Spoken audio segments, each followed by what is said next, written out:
At the end of June, we have two great feast days, actually honoring three people. First one, let's take June the 28th, which is the feast of St. Irenaeus.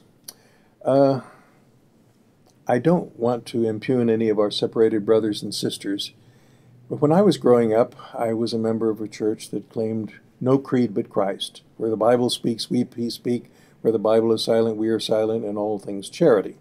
And I knew that we were supposed to be the New Testament church. Fine. But I thought at that time, when I was growing up, church history sort of ended at the New Testament and didn't take up until modern times. Well, that's not quite true. Immediately, if we think that, when the New Testament was written, that was it, that's not so. What happened after the New Testament was written? The church continued. And so we have early people in the church who tell us what the church was like. One of those is St. Irenaeus. Now, Irenaeus was born in the year 125. That was 25 years probably after John the Apostle died. He was born in 125 and died 202.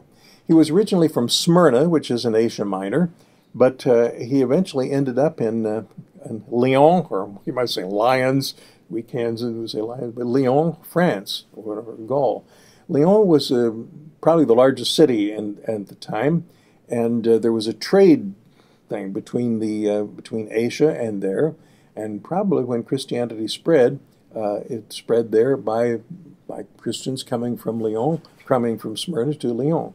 Well, St. Irenaeus claims that he knew, when he was growing up, he knew St. Polycarp. And St. Polycarp was one of the followers of John the Apostle. So there we have the connection. When Irenaeus writes, he writes about all the things that have come down to him. These are second, third generation Christians, and they're identical with what we Catholics believe. He writes about what we call apostolic succession. You can't have the church unless you have the priesthood, and you can't have the priesthood unless you have one who follows in the line of the apostles by the laying on of hands. He speaks of bishops as successors of the apostles.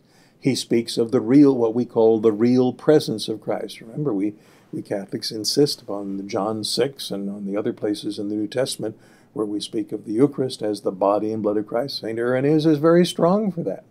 Where did St. Irenaeus get this? Well, St. Irenaeus got it because of his heritage. He himself says he studied under St. Justin the martyr.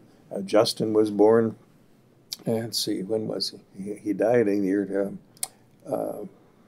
can't remember, he died in the year about 165. He was born in the year 100.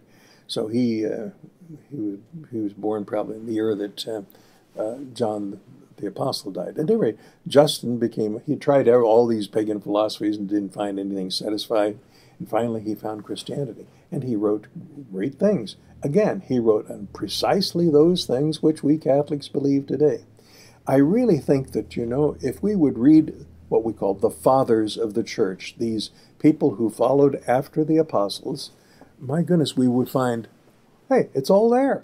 It's there precisely. Maybe not in exactly the same words that we say, but devotion to the saints, honoring the Blessed Virgin Mary and considering her perpetually a virgin, the Eucharist, the sacraments, all of it's right there. So we have Justin the Martyr, 100 to 165, Irenaeus, 125 to 202, and we have all these other fathers of the church.